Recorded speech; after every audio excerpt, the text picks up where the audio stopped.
Hello, Lata. Hello, Lata. Hello, ma'am. பேசுறது கேக்குதாமா? Yes, ma'am. கேக்குது ma'am. Okay. இல்ல சுபஸ்ரீ வரணும்ல? அவங்க பிசி மேம் ஜாயின் பண்ணதுக்கு அப்புறம் வராங்களா மேம்? மேம் லைவ் போயிட்டு இருக்கு மேம். சவுண்ட் இல்லப்பா.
Faculty of Engineering and Technology.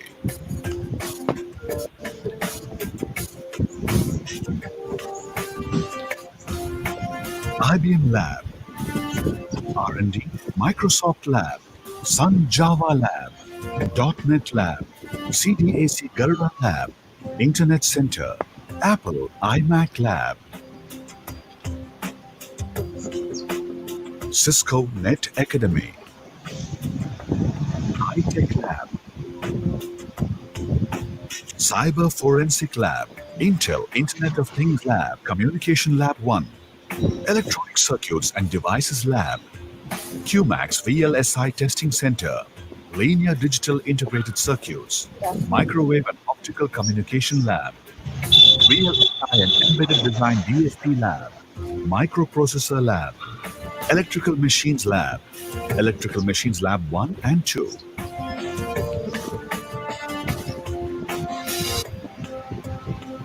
Smart Grid, Digital Design Lab, Electronic Circuits Lab, Digital Simulation Lab, Linear and Digital Integrated Circuits Lab, LDIC Lab, LabVIEW, Process Control Lab,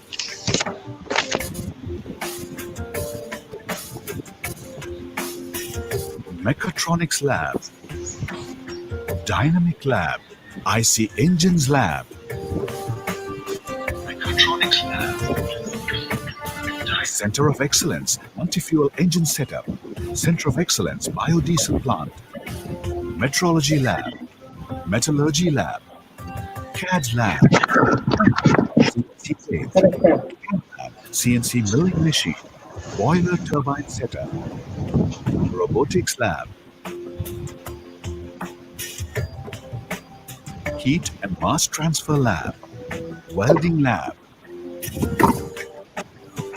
Machine Shop Lab,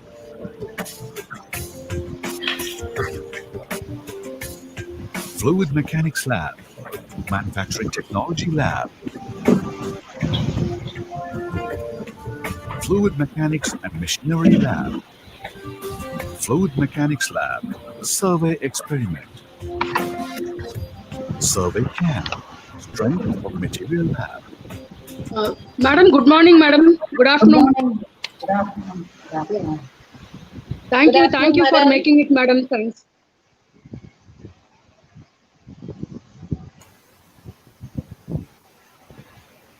Good afternoon, madam.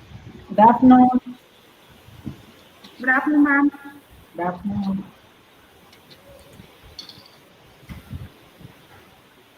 The first time you are coming for our program, madam. We are all first year BTech staff, madam. Yeah, we are all first year BTech staff. Yes, I came to know. Yeah. Yes, madam. Ma'am, can I start, ma'am? We'll wait for 5 more minutes. Yes, you can start. Yes, start, Lata. Yes, ma'am. Start. Dr. MGR, Educational and Research Institute, University, graded with special autonomy status, welcomes you for the International Faculty Development Program on multidimensional scaling from science to technology, organized by BTech first year in association with Office of International Relations. It's me, Dr. Lata, on behalf of organizing committee. A request to participants: kindly post your relevant questions at the chat box, which will be addressed at the end of the session. And yet another announcement for the participants: an attendance link will be provided towards the end of the session. Please leave your presence at the attendance sheet. Thank you.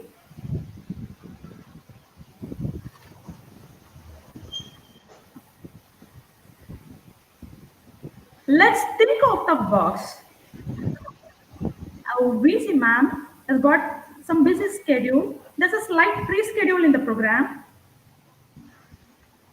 We, dear Vice Chancellor ma'am, we feel really honored to have you here. With immense pleasure, I welcome our Vice Chancellor ma'am, Dr. Geeta Lakshmi, to deliver a keynote address. Welcome, ma'am. So thank you for involving me in this your engineering program. I was being a doctor on the medical side. I'm happy because I always think like I have to know many things from the other side also. So this opportunity of being a vice chancellor in this MGR Educational Research Institute had given me a broad outlook on the various branches of education. And I should thank the chairman, our president, Dr. Arun Kumar, and our secretary, Ravi Kumar, who had made it possible for me to be here. And this 5-day program, that is faculty development program, conducted by the first year BTech faculty in association with the Office of the International Relation of our university, have organized a 5-day faculty development program, which would on the multi-dimensional scaling from science to technology. With the message is accelerating innovation on these 5 days, which starts from 9th to 13th. So, in fact, I would say that whenever we are in education, though we are being education is a basic degree or a knowledge which we gain. But later on in our life, we have to get the skill development based on the education we had. So we, the teachers, getting trained in various things, have to teach our students like how to motivate them to come up in various fields in your own field. I mean, various what to say, in various dimension in your own field. And this would be the base. This training program would be the base for you all to bring this happen. I mean, make this happen in your own department as well as to the others. So the main objective of this faculty development program with the various persons who are talking on it, like Vinod Kumar, Dr. Arshad Nambudri, and Krishna Kumar, Rajesh Kumar, and Kolla Banu Prakash, who would be talking on the recent advances and many other research collaboration, artificial intelligence, cloud computing, and higher education and research and entrepreneurship, where the faculty would develop their skill and gain knowledge, strengthen, like it would refreshing their knowledge, I would say. Already you would have been going through all these programs, but still I would say it is a refreshing program for you, so that because as you keep on hearing on something every day, you automatically, subconsciously, you will try to do it without the real knowledge in your the conscious mind. So these are all the courses and development program which brings you to a subconscious level, so that you start doing things without your own knowledge. So I think so. This with the number of participants, I think so. It's only the faculty, is it not? It's the faculty, and they would gain knowledge with a 5-day program without leaving the program here, online program, and they would get this. Yesterday, I just posted in the MGR Orange that the bag full of these certificates will be there for everyone. But it doesn't matter. But the way you come, gain knowledge, and how you subconsciously react to it is the most important one.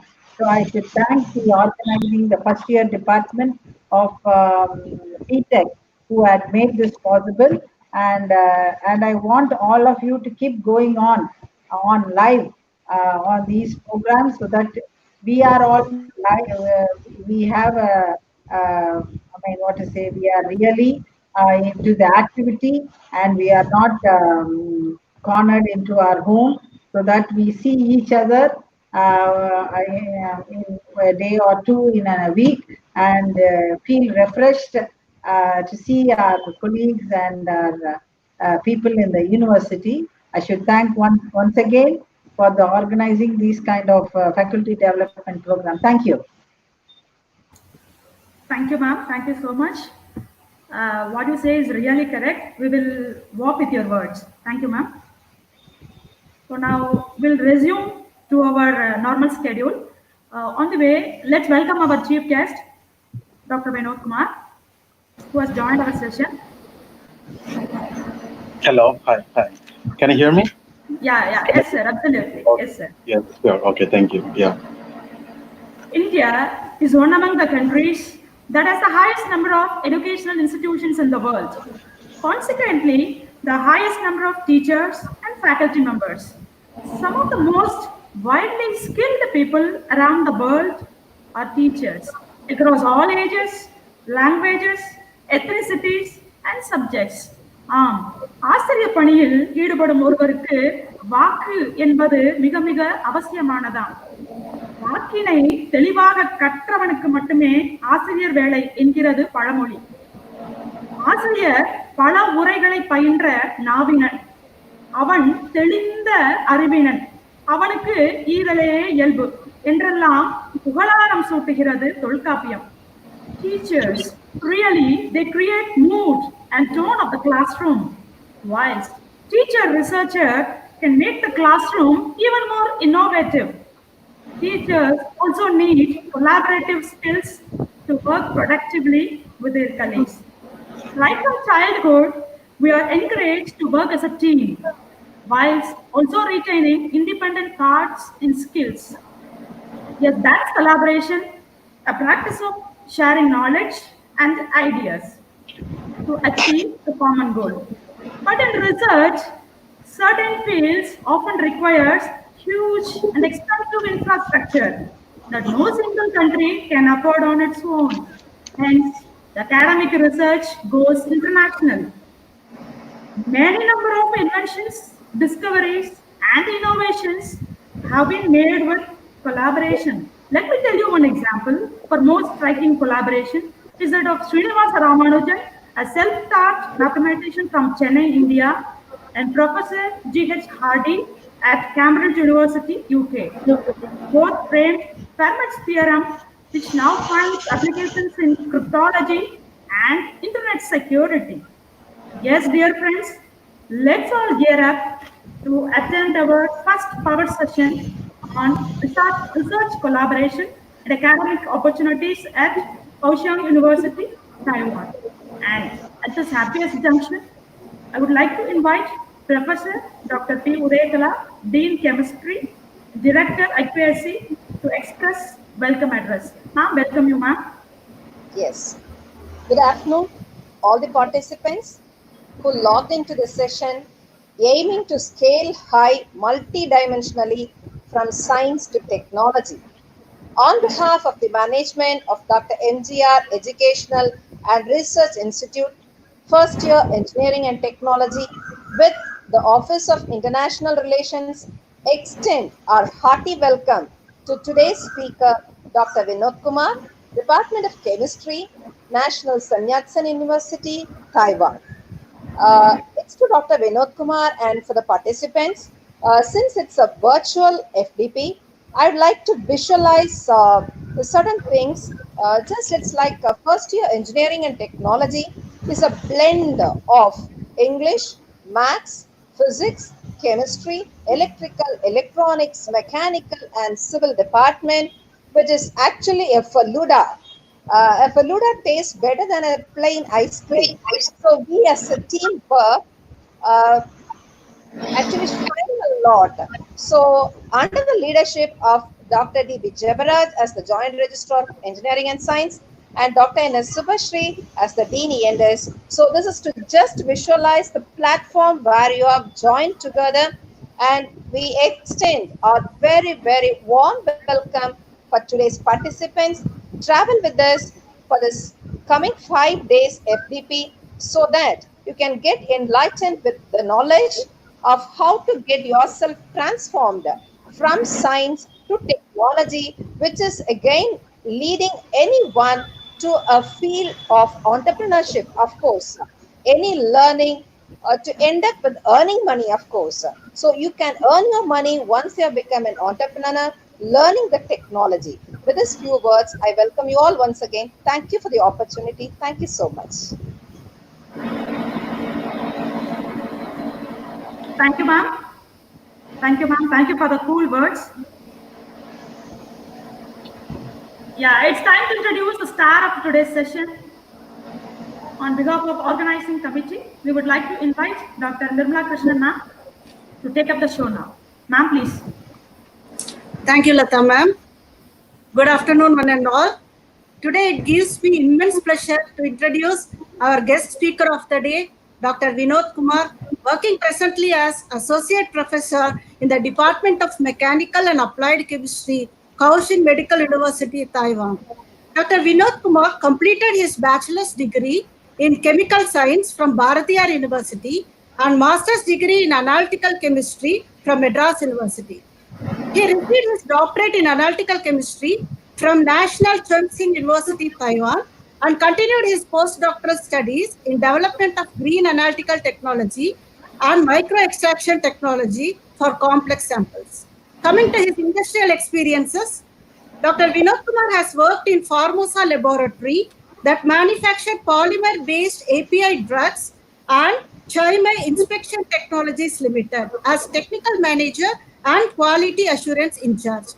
Dr. Vinod Kumar holds a master's degree in business administration with vast experience gained in industries. He has been enlightening the students community for past 5 years. Professor has also published 60 plus research articles in Scopus Index journals, and he has authorized one book chapter and delivered keynote lectures at international conferences.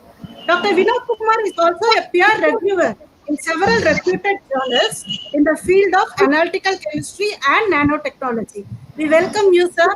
Thank you, Lata ma'am. Over to you. Okay. Thank you, ma'am. Yeah. Okay. Can I start? Sir, please, a few minutes. Yeah. Yeah. We all know that science and technology has become global endeavor. Dear friends, let's spread our wings and collaborate to upward science. Stay tuned to our speaker, Dr. Vinod Kumar. Sir, please. Thank you, ma'am. Yeah. So how can I share? I directly share my slides. So can I start to share? Yes, sir. Okay, yeah.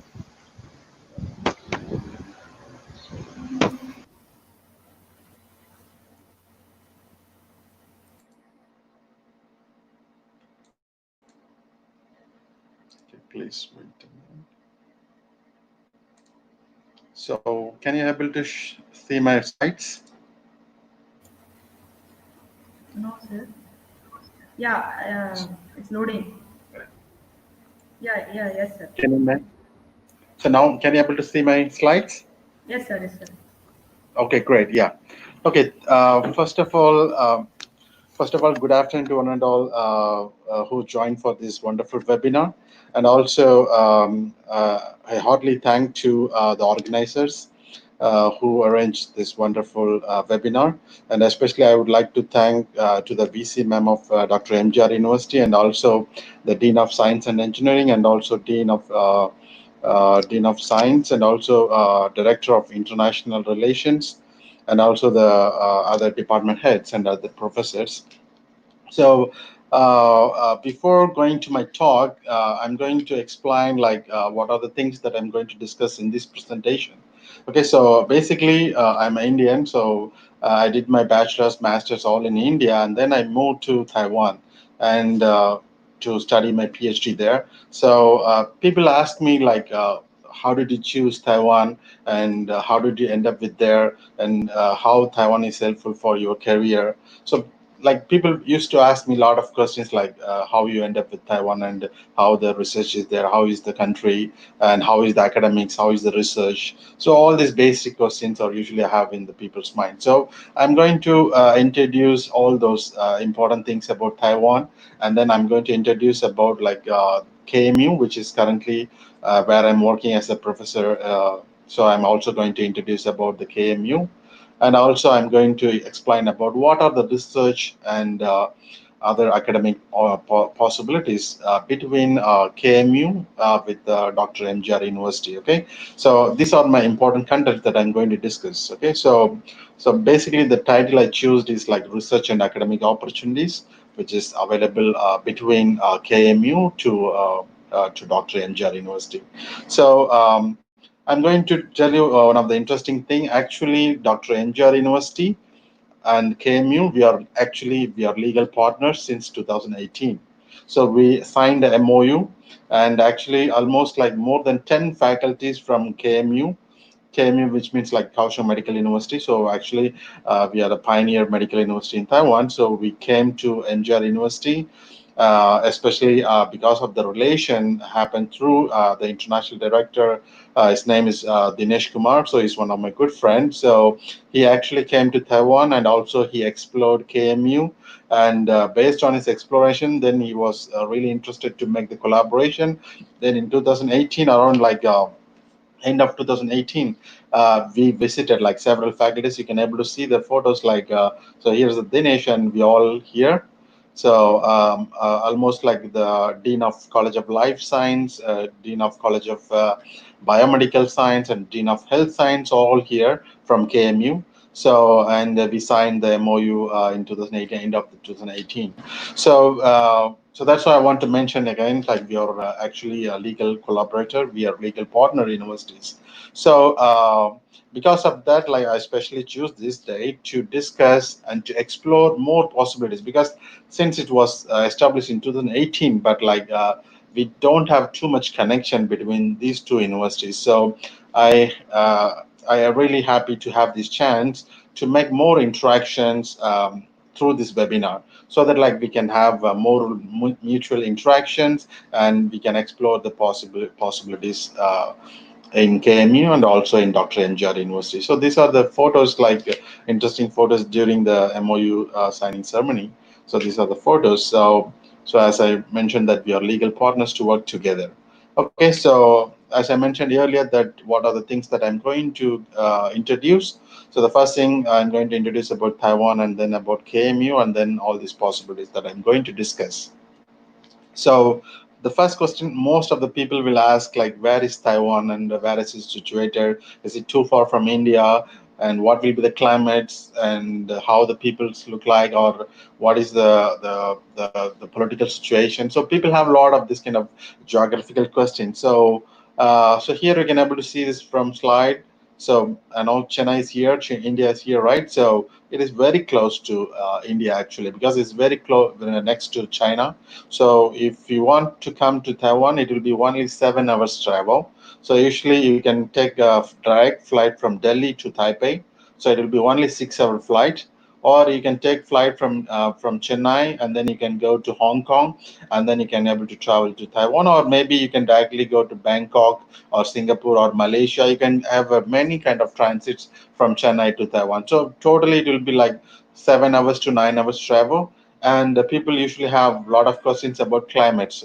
So usually the climate in Taiwan is almost pretty close to India, almost same as India. So now is summer here, and also it's the same like India. So actually here the temperature now it's almost 32. I think it's almost similar to Chennai, I guess. So you can able to see the equator of India and Taiwan is in the same place. So in the weather-wise, you feel comfortable. It's similar. You feel like you're in India. It's not like Japan or Korea, which is like you get a snowfall. Actually, Taiwan is very close to Japan, so it takes only 2 hours. And for Korea, it's only 1 hour. If it is Hong Kong, it's just 45 minutes by flight. So it will be like all or nearby countries. So since Taiwan is an island, it's surrounded by the Pacific Ocean. So because of that one, you can able to see the island itself. It's a greenery. It's a total of greenery place. So with the population about like 23 million. So the population when compared to India, it's a very small country. So actually the country in the sense of like from north is the capital city is Taipei, and the south second largest city we call it as Kaohsiung. So at present I am living in Kaohsiung city. So this is the second largest city which is in the south side of Taiwan. So from top to north to south, it's only 460 kilometers. So if you take a high-speed train, it's only take 45 minutes to reach from north to south. So usually Taiwan have a lot of bullet train, high-speed trains. So usually they have a very good transportation system. So you can able to take a round of this island, which takes only 2 hours. So through high-speed train. But if you drive by car, it takes like almost 5 hours from north to south because they have a very good highway system. So apart from this, in this central area, they can able to see a lot of beautiful mountains, and throughout the countries, like you can able to have a ocean view. So first of all, it's a very beautiful island. So it's not about education; it's also a wonderful tourist area. So I think like there are a lot of faculties and students who also like to explore Taiwan. You can feel free to visit Taiwan as just for tourism. So you can just take 3 days off, and you can able to travel, and it's very near. So and also the tourism and the expense, living expense, and the travel expense is also very cheap. So I suggest you, like if you have time, you can able to find a way to have a trip to Taiwan. So apart from this one, like Taiwan is considered as one of the developed country almost 30 years before. So they are considered as a developed country because they have a very good innovation in their technologies. So they are outstanding in electronics, machineries, and healthcare systems. So these are the three important things that when you talk about Taiwan, people everyone know it's a electronics hub. So they're using the electronic technology to develop their country. Almost like in the last 30 years, they're one of the leading countries for the electronic development. So I think like you can able to see there are a lot of brands. I think it might be used in your daily life, like the phones like HTC, or computers like Asus, or like the pen drives or hard drives from Transcar. Apart from this one, there are a lot of international brands you can able to see from Taiwan. So not only this one, mostly you know that most of the cell phones, the semiconductors and also the LED panels or LCD panels is mostly manufactured in Taiwan. So almost no matter is which brand, even the iPhone, Apple, or Samsung, or any other brands, most of the integral parts are usually made from Taiwan. And only those things are assembled in China or maybe in Korea. So actually, the integral processor, the processor which is now they developed at 5 nanometer centimeter semiconductor. So all these innovations usually generally happen. So people used to call Taiwan as electronics or semiconductor hub of the world. So most of the electronics products are mostly come from Taiwan or manufactured or assembled from Taiwan. So this is about the basic information. And apart from this one, Taiwan is considered as the second safest country in the world. Okay, it's not like in Asia; it's in the world. Okay, so the first important thing, since it's the island, so the security system was really really high, and the people culture is really highly educated, and also infrastructure wise, development wise, everything is like modern country. So the safety wise, it's ranked second. So no matter like especially the women's safety or like the children's safety, everything it comes under the top safest country in the world. So because of this one, it's become recently it's become one of the academic hub. So most of the international students, they started to come into Taiwan to pursue their bachelor's, master's, PhDs, postdoctorals, or they came for exchange or for conference. So it's become it's almost going to be a academic hub. So in the last 5 years, there's a huge, enormous um, uh, increment in these academic collaborations.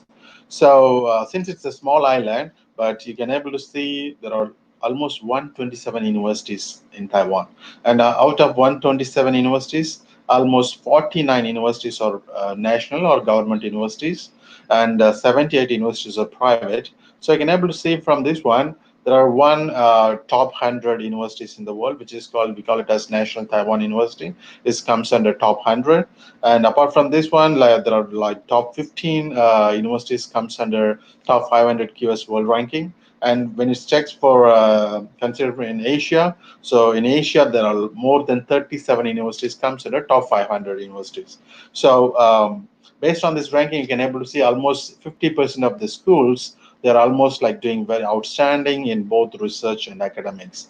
So this is one of the basic profile you have to understand about the education's the outstanding things about education research in Taiwan. So come to Kaohsiung. So because like I'm going to introduce about KMU, so which is called actually the KMU means it's the Kaohsiung Medical University. Actually Kaohsiung, which means it's the name of the city. Okay, so same like Madras or Chennai. So it's same like, so it's a Kaohsiung city. It's one of the second largest city in Taiwan, and we call it as is the harbor city because the second largest harbor or the import export things mostly happen here. So you can able to view from this photo, you can able to see it's the beautiful view of the harbor and the city view. So actually Kaohsiung is one of the friendliest city and energetic city. So here you can able to see one of the tallest building here. So when you hear about Taiwan, the most important thing is the tallest building in the world is in Taipei, which is, we call it as 101. So, but recently it's become second largest building because like in Dubai they have a new tallest building, and this one is 85 building. We call it as K85 building, which is located in Kaohsiung. So this is the second largest tallest building in Taiwan. Okay, so if you visited to Kaohsiung, you can able to have this wonderful city view and also the harbor view.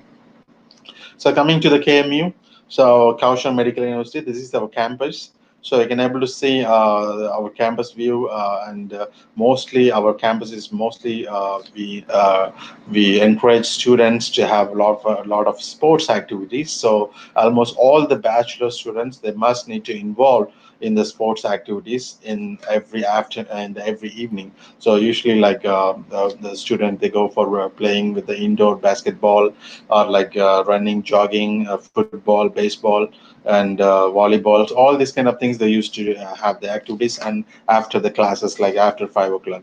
So here you can able to see there are a lot of research buildings. This is the hospital building, hospital research building, and this is the academic building, and also this is another engineering building, a bioengineering building, and these are other science departments. So you can able to see all other residential areas being set. So this is the simple view of KMU campus here. So and when it comes to KMU, so it's actually one of the oldest university. So it's established in 1954. It's almost like 65 years old university. So actually, it's one of the in the medical school. If you consider the ranking of the medical school, it comes under the top five. So there are totally 10 universities in there. So this KMU considers the top second in the ranking in Taiwan, and when it comes to all over Asia, it also comes in the top 10. And when you take the research ranking around the world, usually clinical medicine or pharmacy, toxicology, and agriculture sciences, and chemistry and biology. So these or comes under the top 1% of research output. So this is about the research output about our KMU. So when you take about the rankings, so here you can able to see the rankings. KMU comes under top 500 in the world ranking, and when it comes to Taiwan, it's the seventh ranking. And so KMU have totally, we have 7 colleges, which includes medicine, dental, pharmacy, nursing, health science, life science, and humanities and social sciences. So we have a lot of master programs, bachelor programs, PhD programs. Apart from this one, like we also have a lot of exchange programs. So I will introduce in detail about the different departments. And apart from the departments, we have 9 unique research centers. So you see a research center which mainly focus on the core research and its development. So here I can able to see most of the research center is basically medical related. So especially like infectious disease and also cancer research. Now our KME, we particularly focus on the coronavirus research, and we also developed a rapid testing analytical testing kits, and also other testing methodologies we created. And also people are collaborated to working with the different pharmaceutical companies to collaboratively work for discovering vaccine and also for medicines. So apart from this one, we also work with a lot of cancer drugs, and also there are many different researchers focus on biomarkers and biotech products or biotech drugs. And even we work with a lot of natural products. So because like China, Taiwan, they also like to work more with the herbal medicine. So there are like there is a unique center that mainly focus to isolate the unique drugs from the natural products. And also there is a very peculiar department or a center, we call it as environmental medicine. This is one of the very unique medicine department where I'm also working as a co-faculty. This is the department which mainly focus on the diseases which mainly come from the environmental or the lifestyle what we used to live. So usually because of the pollution, recently we have a lot of genetical disease or other kind of cancer disease or other carcinogenic diseases, basically all because of the environmental issues. So this center mainly focus on the peculiar research about the environmental medicine. So these are the important research areas that we are currently working in our university. And now, apart from this one, apart from research, our university is also mainly focused on teaching. So the teaching is very important criteria, especially for the medical, nursing, or pharmacy, or the science-based or engineering-based students. So we also achieved several awards from the Ministry of Education from Taiwan. So they have a lot of innovative-based teaching technologies, like they use different computer-based technologies. And also apart from this one, we do a lot of social responsibilities inside Taiwan and also outside Taiwan. So we collaborated with various countries to be a volunteer or to be exchange programs. So usually our students used to come to India to do the volunteering process in different hospitals to learn different medical or nursing practices. And apart from this one, we have a lot of international collaboration, especially we have dual degrees or like sandwich programs, or like we also have exchange programs. So we have a lot of international possibilities in US, UK, and other different countries in Asia. So as I mentioned, it's a medical university, but it consists of 5 big hospitals which service for the people and also utilize it for research. So you can able to see KMU, which contains 5 different hospitals from 5 different area in the Kaohsiung city. So most of the hospitals of which contains the bed size and the service are really really huge. So in concisely, KMU is considered as one of the biggest medical service sector in Taiwan. So we have a high tech treatment for cancer or transplantation, and also like a lot of other innovations in the surgical thing, especially they utilize or they also modify the robotic surgeries. So all these innovations happen in this hospital together with the KMU. So this is the altogether like the KMU, we focus on the medical related applications. So in simple words, like KMU is the wonderful and beautiful university which contains a lot of innovative teaching strategies and also dual degree programs. So I'm going to play a small video so that like you can able to have a clear idea about KMU and about Taiwan.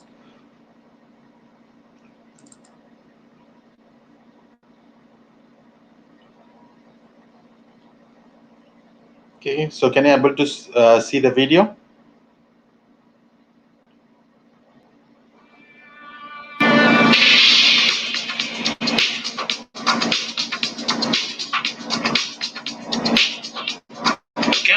is a thriving international metropolis. We have a friendly environment and pleasant landscapes. Kaohsiung Medical University is located in the city area. Kaohsiung Medical University, KMU, was established in 1954. As the first private medical university in Taiwan, KMU has become a leading medical university with our highly skilled medical-related specialists and professionals.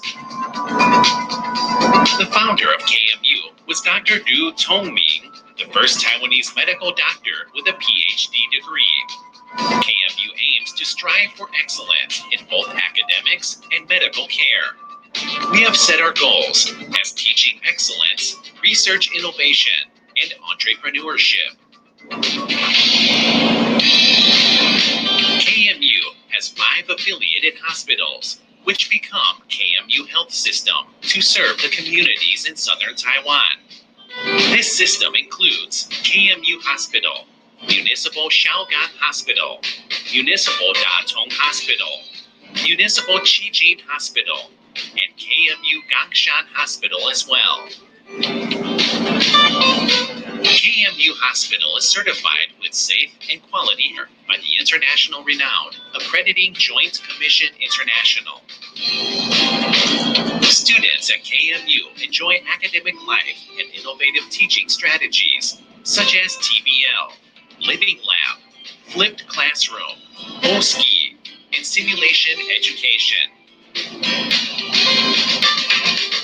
KMU is a highly accredited university, and our Teaching and Learning Excellence Program has been awarded by the Taiwan Ministry of Education from 2007 to 2017.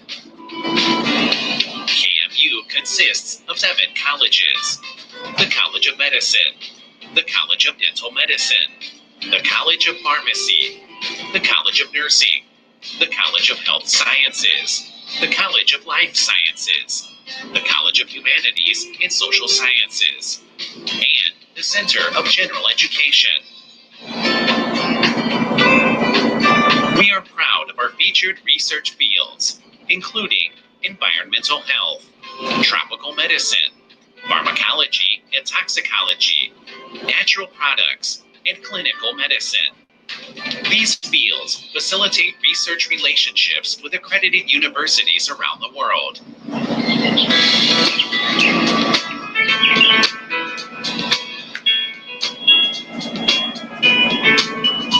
KMU has established exchange programs or charity service activities with our partners in Europe, America, Asia, Africa, and Oceania. Our students explore the world and enjoy cultural diversity not only on campus, but also going overseas.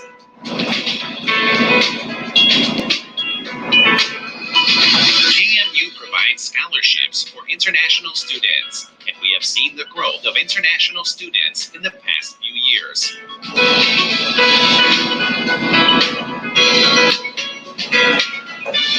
You will be amazed by the cultural activities we had. International Student Festival, Dragon Boat Racing, calligraphy practice, and Chinese speech or reading contests. You will love to explore our campus and our interesting neighborhood. Kaohsiung is a beautiful harbor city, and KMU has a friendly and safe campus. You will enjoy innovative teaching strategies and diversified programs on campus, and exchange programs with our partner universities. We prepare our students to better understand our life and meet the demands of the 21st century job market.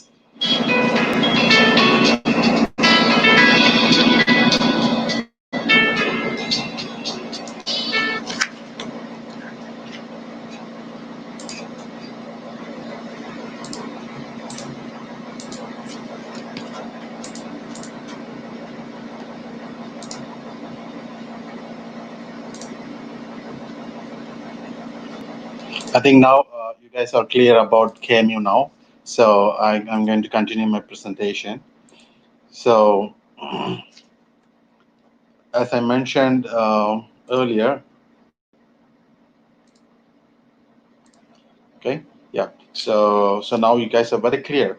So particularly now I'm working in College of Life Science and also working in College of Medicine. So I work for two departments, but I'm going to represent today, especially since I'm not sure like what are the faculty members or what are the students. So we usually have a basic science of chemistry, biology, and biotechnology, but actually the department is it's a very peculiar department in chemistry.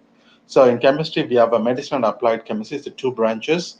In biology, we have a medicine, biomedical sciences and environmental biology. And in biotechnology, we have we call it as like Department of Applied Biotechnology actually. So these are the three core departments which comes under College of Life Science. And in the Department of Health Science, we also have biomedical science and engineering programs, and also we have different pharmaceutical related programs. So there are a lot of several programs which also it will be helpful for both engineering students as well as science students. Okay, so apart from this one, like especially for chemistry or life science, we usually have bachelor's, master's, PhD programs, and we have a very unique program which we recently established. We call it as PhD program in life sciences. This is the newest program and very multi-diverse or multidisciplinary based program, which we couple together of chemistry department, biology department, biotechnology department. So you'll work with the most interdisciplinary based research works, and the application is more towards to the medicines. So these are the programs. So I'm going to introduce about chemistry department. So the chemistry department is the logo we have is like where it's a great place where the chemistry meets medicine. So most of the chemistry department, they mainly focus on like applied base. So especially maybe chemicals or like plastics or like materials. But our department, we peculiarly focus on chemistry and its application towards medicines. So especially we work with a lot of drug discovery, and also we also work for nano drug delivery to cancer targets, and also biomarker analysis or biometabolite analytes or diagnostic of early diseases. All these things we used to do in our department. So this is the department ranking once particularly for chemistry department. So when you take the Nature Index, so Nature Index is the Nature publication group. So every year they used to make a ranking system based on the research output and also the academic output. So you can able to see the global chemistry department ranking is comes under top five, like 159th. So it comes under top 200 in the world, and if it is in the Taiwan, it is comes under top five. So it's considered as one of the top five department in Taiwan chemistry. Okay, so if the students are interested or the faculty is interested, we can have a lot of collaboration works in these universities. So since chemistry department, we have a lot of faculties, a lot of professors, associate professors, assistant professors, and especially we have a very peculiar program for mass international students. We recruit 10 master students and 10 PhD students early. We provide scholarships. So we have academic scholarship. We also industrial based fundings. So there are a lot of funding opportunities for the students who can take the PhD or master programs in our department, as well as there are a lot of other exchange programs also. I'm going to talk about it later. So these are the facilities we have, especially in the department. So usually the chemistry department, which contains more than 6 NMR instruments. So the NMR instrument is one of the important technique for making new drugs for the various kind of diseases. So most of the organic material people, they used to use this kind of NMR system, and especially we have two NMR systems for bachelors and three NMR systems for masters and PhDs, and there is one high resolution NMR. So these are all each instruments which will be like more than 2-3 crores instruments, and we have a lot of other mass spectrometers which are like multi-crore instruments, so which is all kind of easily freely available for all the students who are studying in our campus or in the chemistry department. So these are the research parties, and we also have a lot of industry-based project, especially because recently Taiwan, they established a lot of their factories or the companies. They moved to India, just like there is a political controversy between Taiwan to China. Most of the Taiwanese companies, they established their manufacturing units in China. Because of the recent political situation, they would like to move most of the important or big companies to India. So recently, one of the company, it's one of the top 5 rubber manufacturing company from Taiwan. They moved to India and invest more than 1,000 crores to invest a manufacturing unit and also the research and development unit in Gujarat. And also, the other company is also planning to establish one more plant in Bangalore, nearby. I think it's in the Mysore. I'm not sure like the area, so it's close to Mysore. So there are a lot of Taiwanese companies. They are moving to India now. So as you know that India is like now is become the hub for international people, especially for Japanese, Koreans, and Taiwanese, and also for German companies.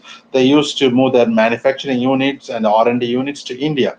So for Indians, it's one of the wonderful opportunity to explore them in a different countries and come back to India to work in those reputed companies. So this company they collaborate with KMU, and so the students from India, they can get the scholarship from this company and they can study at our campus. And after the graduation, they can directly hire to those companies in India.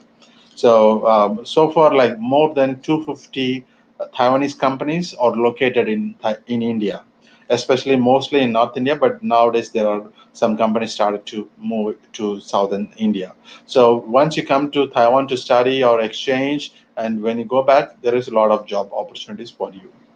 So this is the thing. And at present, like we have a lot of Indian students. So this is the Indian students in the chemistry department. So so far, like we have more than 30 PhD students and almost more than 15 master students are currently studying in our campus. And also there are a lot of exchange students. Okay, so we have a very unique internship program, or we call it as exchange program, which is called as a TEEP program. So this is the sponsored by the Ministry of Education and also co-sponsored by KMU. So what we do is like we give 6 months internship program to the bachelor's, master's, or PhD program students. They can come to our campus, and they are allowed to take courses, and they can enroll into the lab, and they do the research, short-term research for 6 months, and they can complete the works, and they can publish papers, or they can do any the collaboration works. So all these important measures, they have the internships. So what we do is like we provide 500 US dollar, which is like almost 15,000 NTD dollar. So it's in US dollar, it's 500. So $500 is like more than enough to cover the air ticket and living and accommodation. Everything is covered. So it's almost like you can do the internship through this program.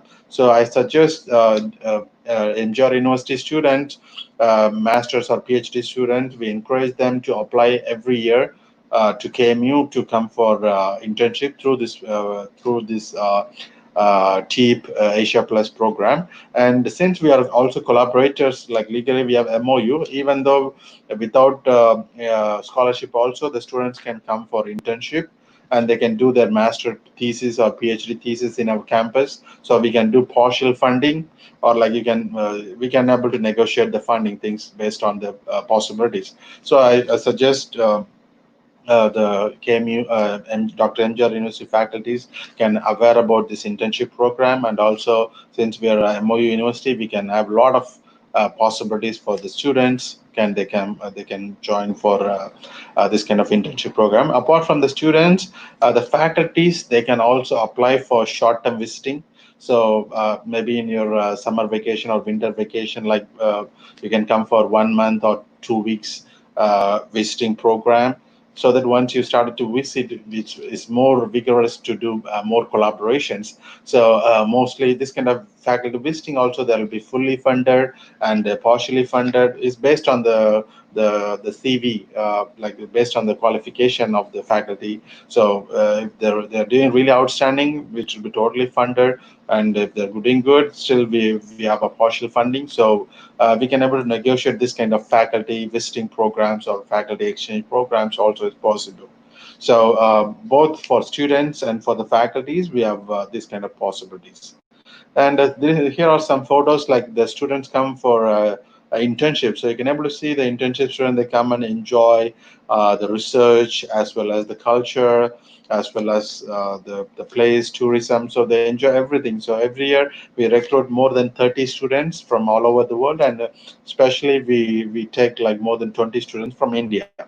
So these are the things, like they do research and they do presentations after the completion. So what we do think is like India and Taiwan is like recently we have a lot of collaboration, and since Dr. MGR University also, we are vigorously working on different research fields, so we can able to explore each other first and then try to connect, so that we have a lot of uh, research possibilities. Okay, so coming to my personal research area, so excuse me. So my research area is like particularly I'm working in nanomaterials and analytical chemistry. So we develop a lot of nanomaterials, and also we develop a lot of micro extraction technologies for analysis. So usually, as we know that the analytical is very important, especially now you know about the bioanalysis or like blood analysis, very important, like especially to diagnose virus or other kind of disease like cancers, or pre-diagnosis of many different diseases. It all needs analysis. So we mainly focus on the clinical analysis. So apart from clinical analysis, we also focus on environmental issues. So environmental issues or the daily life issues. So we focus on various kind of analytical things. So we mainly working on these two important things. So these are the instruments like mass spectrometers, which almost all instruments are multi-crore instruments. So if you join into my lab, you can able to play with this all these mass spectrometers to do the better research. And also we have a lot of nanomaterial based research. So we also have used different green energy sources to prepare their nanomaterials. So you can also use all these facilities to prepare different kind of nanomaterials, and also do characterization using ITech SEMTM confocal things. So these are the instruments I have in my lab or in my university. So the main focus of my research is about analysis, but it's mainly focused towards the application for the humans, especially for the public health. Because as we know that we drink water every day, we eat food every day, and we apply cosmetics every day, and but we are not sure like the water we drink is safe or not, and the food we eat is really safe, or like it's have any toxins, and cosmetics is really safe, or like any other toxins inside. So all these things are really questionable. So when it comes to environmental water, because of the heavy pollution, so the pollutions come from the different industries, and also human-made pollutions, which mainly contaminate the water systems, especially the surface water as well as the groundwater. So there are a lot of toxins, very toxic chemicals from different industries. They effluent into the water, and then they go into the groundwater, and finally it's coming to our daily drinking water. So no matter like, it's very hard to believe that water we drink every day is safe or not. And we use the same contaminated water for the agriculture. So once you use this contaminated water for the agriculture, of course your food is contaminated with all these toxins. And out of these contaminations, we also use different pesticides, or we added a lot of veterinary drugs, or like we also use various preservatives or colors. So there are a lot of other chemicals inside the foods. Finally, it's also very hard to believe whether it's safe or not. And also the cosmetics, because of the huge markets for cosmetics, the people started to use illegal ingredients, or the the concentrations will be used higher when it comes for the regulations. So they use higher like ingredients with high regulations. So all these things we expose every day. We eat, drink, and use cosmetics, and finally it's coming to the human body.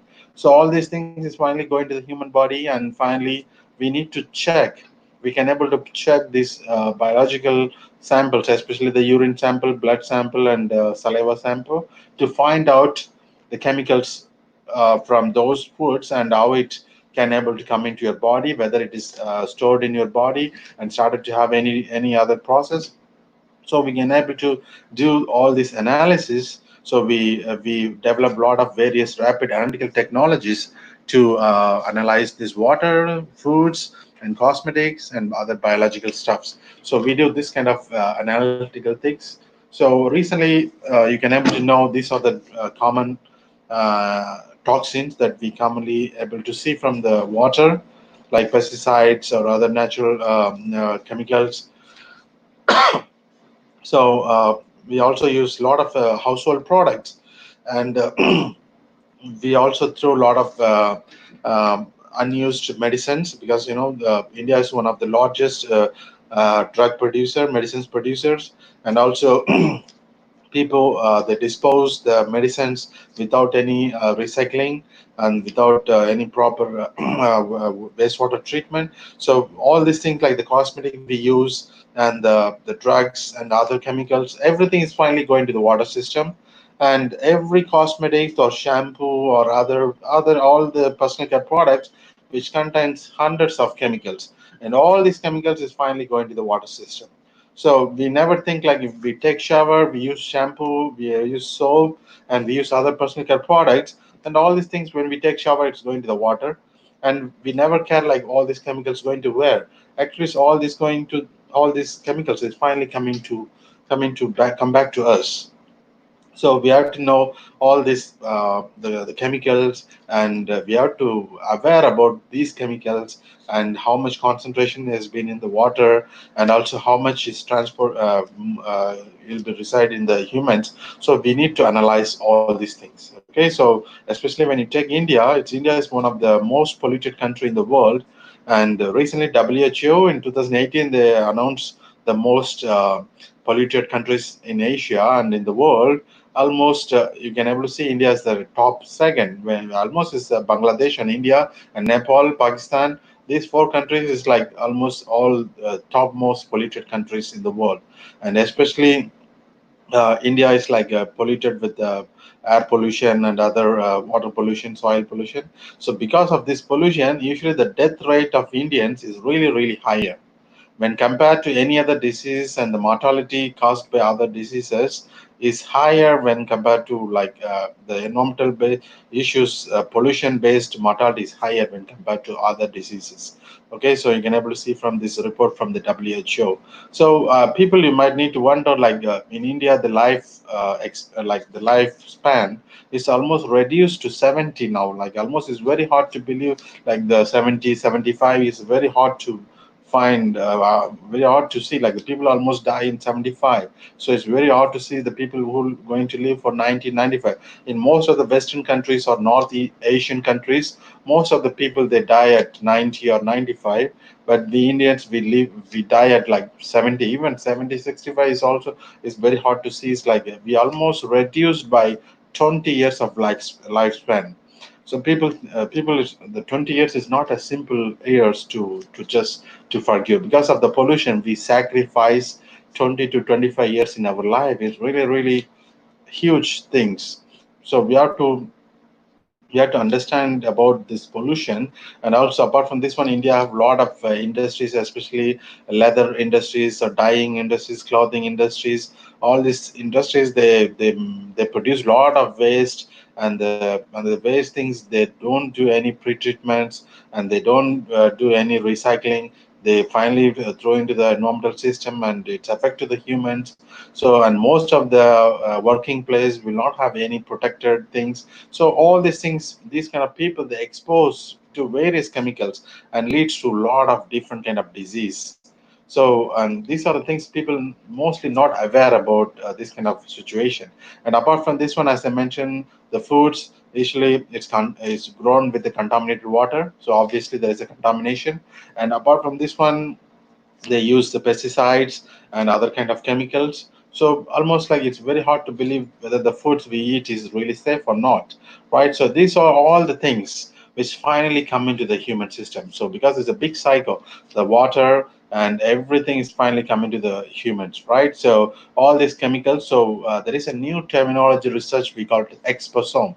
So the exposome, which we usually call it as internal body, and the other external exposome is we usually have two kind of exposome, which is one is external, and the external kind is one is about the environmental change, air pollution, and our daily life. And personal exposome will be like our daily lifestyle, what we eat, what we drink, what is our behavior. Some people used to smoke or drinking, or some people used to take regular drugs, like I mean medications. So all these things finally come into the cell, and the cell will have a lot of internal parts of the cell. Especially most of these chemicals, they used to bind with the DNA. Once it's bind with the DNA, it's going to change the metabolic pathway, and finally your cell is going to be cancer cell, or it's going to be yeah, it's going to be other kind of diverse effects. So all these diverse effects finally change the cell metabolism, and finally change to be cancer, and finally the people have a lot of adverse effects. Okay, so from the pregnant woman, what she intake, what expose, and babies to elder. So it's all because of these exposomes. Okay, so we need to really need to know about this situation, and all these things we can how to identify only through analytical technologies. You must need to analyze your human samples, like your fluid, your blood sample, your urine sample, or the cancer tissues. All these things we have to take the tissues and need to do analysis. Okay, so mostly the analytical process is not as simple you think. It's analytical process is a very huge process, from the blood collection, and we have to do sample preparation, and then to the instrumentation and to data collection. That's why you can able to see whenever you give the blood sample, it takes a lot of time. Takes more than 2 days, 3 days to get your results, right? Because it's a huge process. So what we do in our lab, we develop the rapid technologies and automated technologies to get the results as soon as possible, to complete the sample preparation, analysis, data calculation. All these things you have to do as much as possible, as quick, and also in low expense, in the low cost. So these are the challenges mostly, and we in our lab we mainly focus on this research to develop. So there are some technologies for the analysis.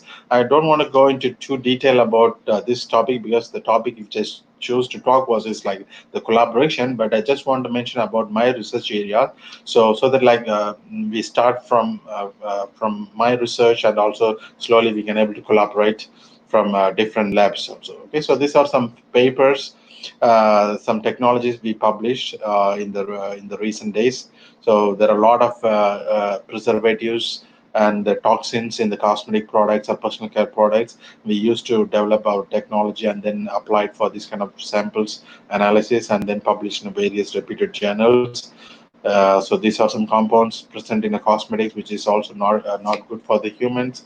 So we use this kind of technologies and use mass spectrometers or other chromatographic techniques to do this kind of analysis. And also we have a lot of collaboration project with the US, especially the Harvard Medical School. So we have a lot of collaboration projects, especially the monitoring project. We call it as HBM, which is called Human Biomonitoring Project.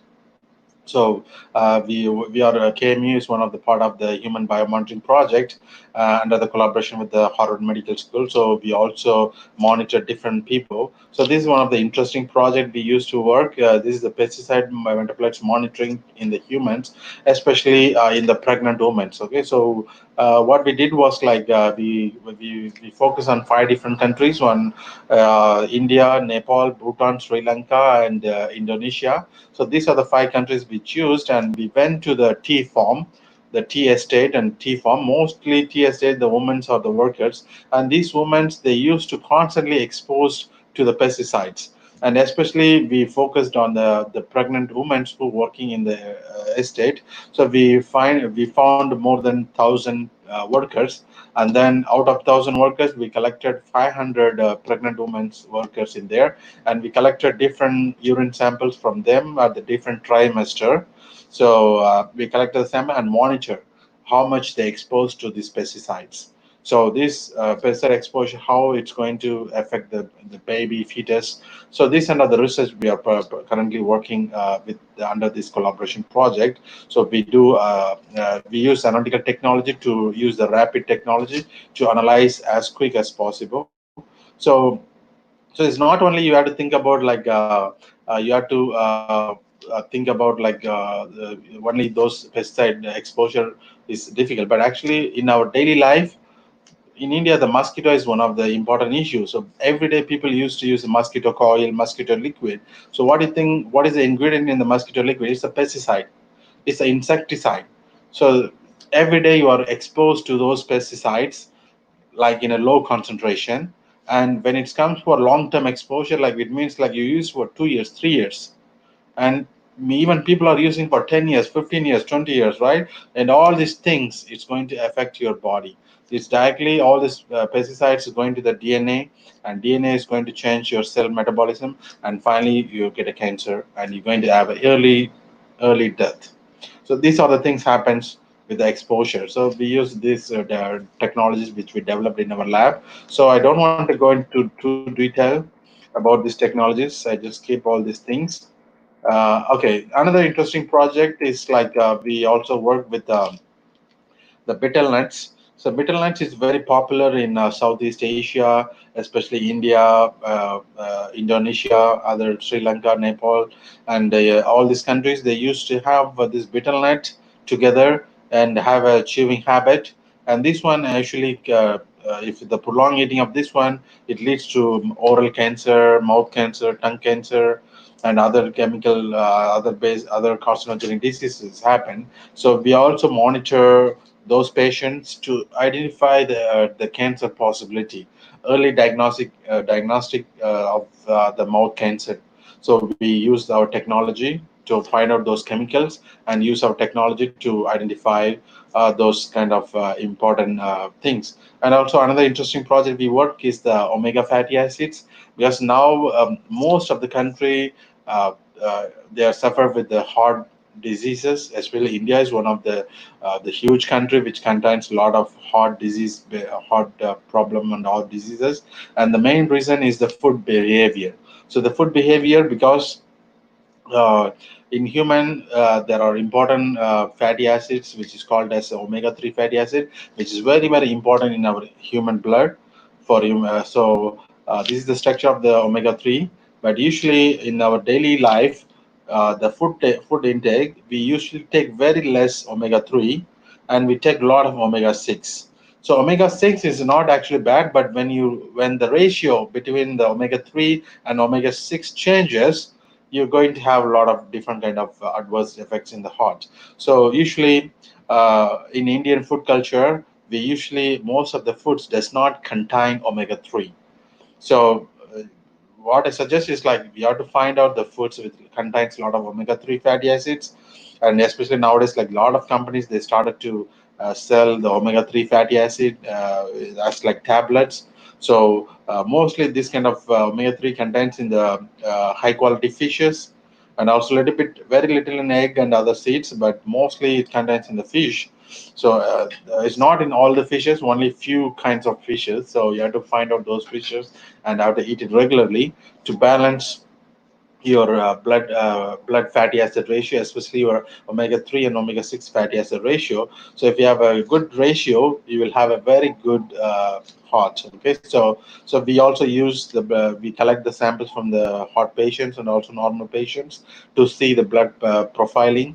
And then if the omega-3 fatty acids are less, then we started to prescribe them to eat more omega-3 fatty acids, so that they can protect from them to avoid from the heart diseases.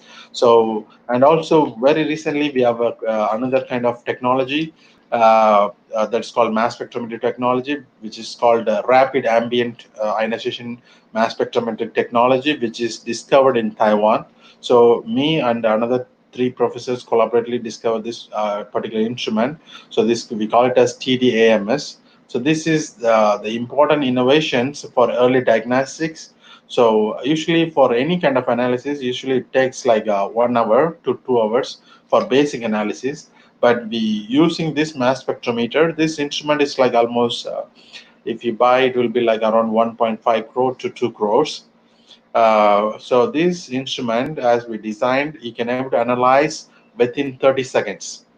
30 seconds, you can able to identify your food is safe, or your water is safe, or the cosmetic is safe, or all these things is going into the blood. So within 30 seconds, we can able to identify the blood sample. And also, in India, there are a lot of suicides by intaking of pesticides or other drugs, or even some children they took unknowingly they took the drugs and they become unconscious. Even we don't know like what happened with them. So what kind of chemical they intake or what kind of drug they intake, and when they come to the hospital, the doctors they don't know what to do. But using this technology, within 30 seconds, we just put the probe, get the sample from your mouth, and then put into the instrument. Within 30 seconds, we know what the chemical you intake, what the drug you intake, and the doctors can do the remedy. So this technology we recently promoted in Taiwan, and also recently promoted to some other countries, nearby countries. So these are the innovative technologies that we develop in KMU, and also along with the collaborative universities. So these are the kind of the things that we're working in our lab. So in conclusion, like these are the important things we have to understand about environment, and what we eat, what we knowingly pollute the environment. So these are not things we need to aware, and you need to know about the analytical stuff. So these are the things that we're working, and these are the collaboration. We have a lot of collaboration with KMU. We usually have a lot of collaboration with different part of the world. So. Here my email is there. So, but I'm also going to tell one more information about a company. It's called Educare Taiwan. So this is the company. You can able to find out the email and also the phone number. So actually, this company is located in Mumbai. This is the company created by Taiwanese and located in Mumbai. And this is particularly for a service-based company. So the students who are looking for the possibilities, higher education possibilities in Taiwan. So you can able to contact this company, so they can help you to find out the positions for bachelor, masters, PhDs. So they can even for jobs they used to help. So you can able to contact through this email ID or this phone number, and you can use my reference, so that like they can know like how this information come to you. So this is one of the important companies. So you can also use this information. Okay, so Taiwan contains a lot of universities, a lot of programs, scholarships, so you can able to use all these things. So in conclusion, like I want to conclude with one important thing. Since it's a COVID situation, India is like currently, initially they are doing good in the COVID containment, but however, like it seems, it's now the COVID situation is getting worse and worse, especially in Chennai. So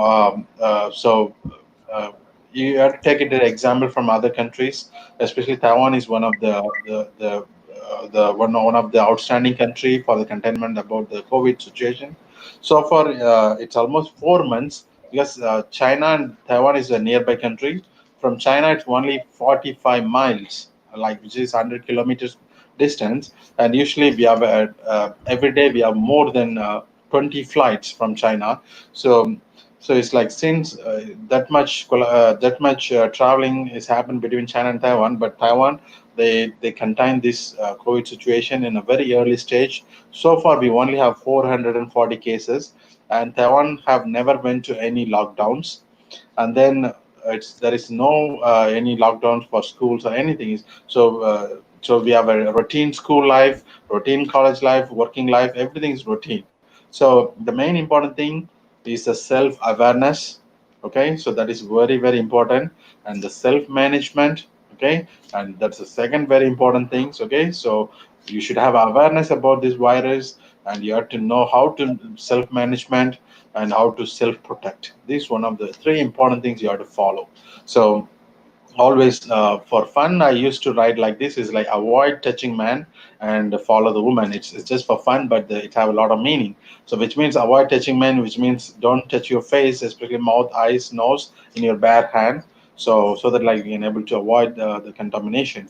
And also wash your hand regularly, keep the social distance, keep the mask regularly, and exercise regularly. Try to have a good food to increase your immunity. So these are the important things you have to do. Okay, so don't take it as a careless thing.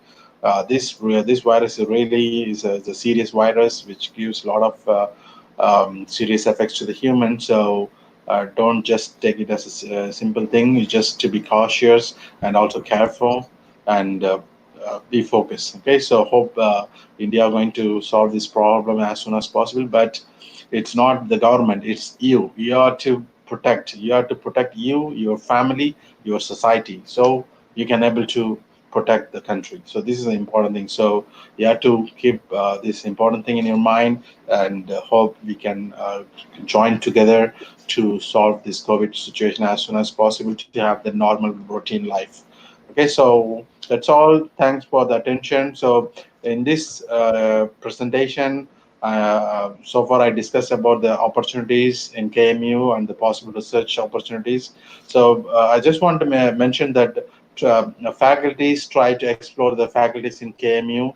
So the MGR University faculties, if they know about the KMU faculties and they interact, and once the faculty interaction happens, then there will be a possibility with the student exchange, and then there is a lot of other interaction may happens. So that's all. Thank you so much.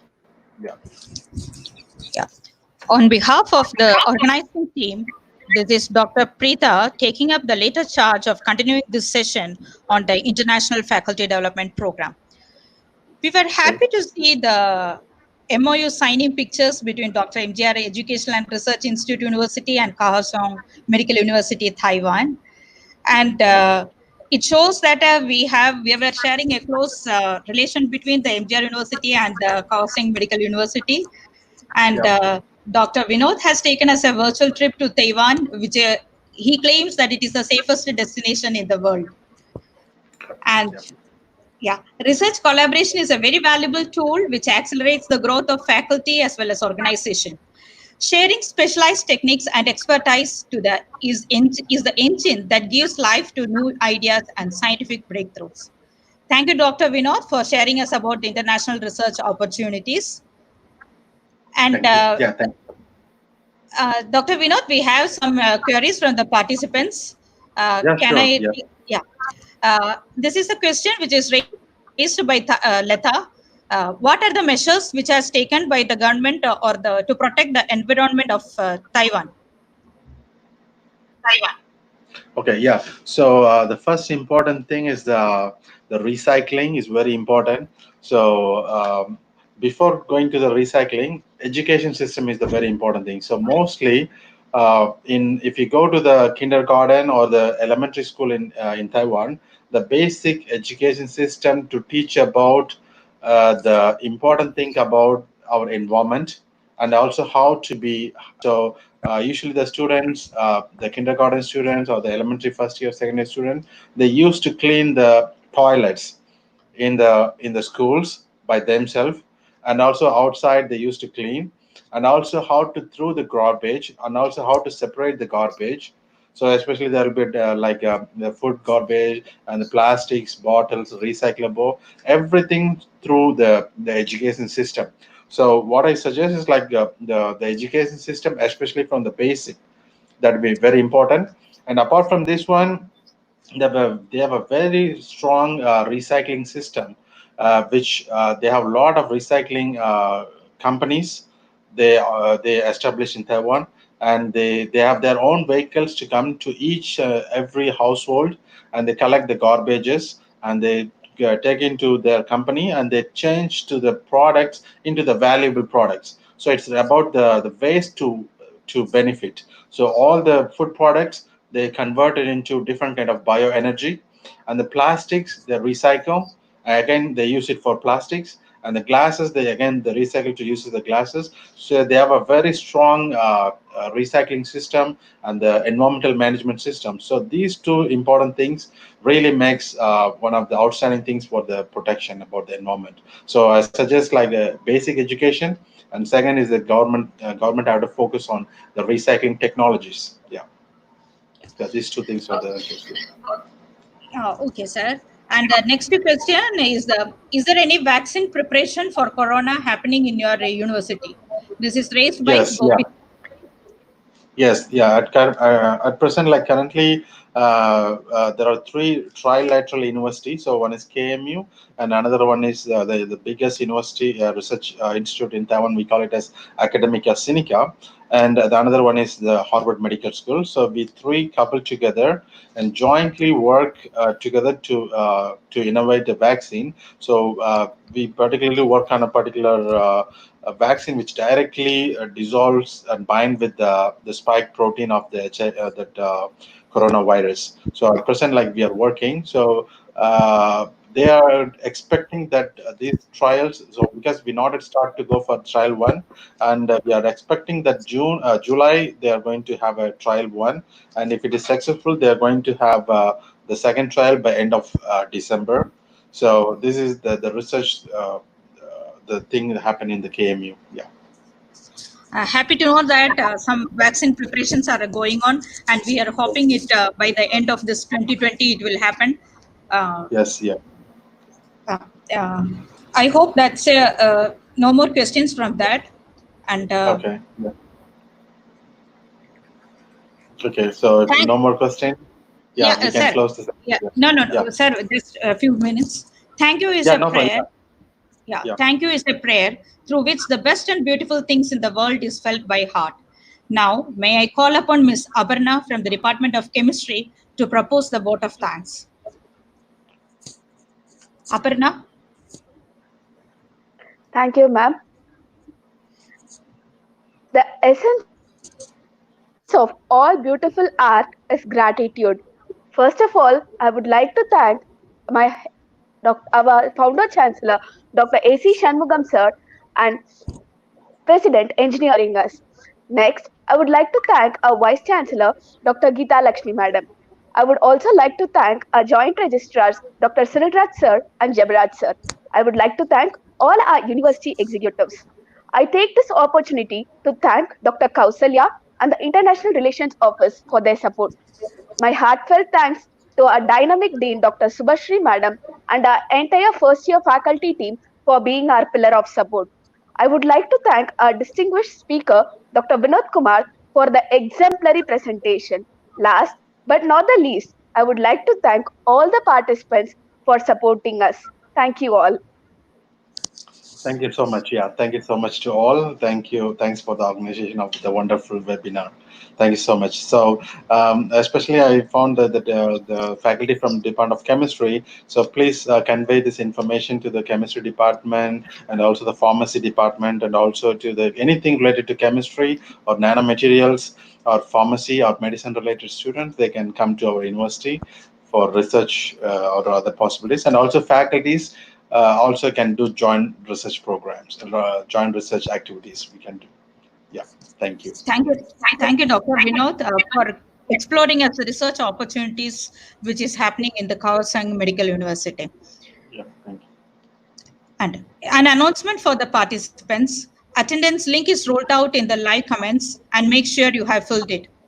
Dear participants, stay tuned with us for the next session of our International Faculty Development Program on multidimensional scaling from science to technology tomorrow sharp at 10 o'clock.